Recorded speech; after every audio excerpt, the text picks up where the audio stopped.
My name is Mark DeWitt, and I work at GardaWorld Federal Services, an ICoCA member since the very beginning.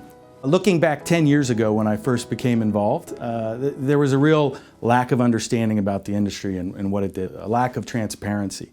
Where is the industry operating? How does it conduct its activities? What are the means by which it handles itself in environments that present challenges? And so there was a transparency that the code process brought.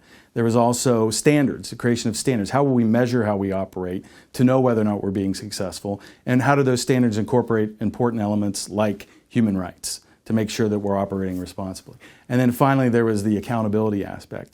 How do we measure how we're performing? And then how do we have a feedback loop to make sure that we're improving, we're continuing to evolve, we're continuing to reflect those principles, those human rights that are the core of what we want to be as an industry, to make sure that there can be confidence in the industry, where it operates, how it operates, and that it can ultimately be accountable if there are problems. Opportunities for us was the ability to have a way to explain what we did and to what standard we would do it, that made it easily understandable for those outside of the industry, whether they be clients, whether they be communities, whether they be civil society organizations.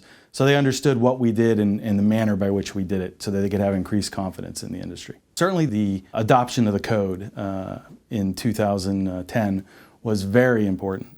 There was uncertainty back then about whether or not we could achieve consensus with governments, with industry, with civil society, and come together and sign a document that could be used to propel us to the next phase. And then moving from that into creating the association. Okay, how do we take the code, the principles of the code, and operationalize them in an association that would help guide industry and the other pillars to implement, to achieve the results that were desired.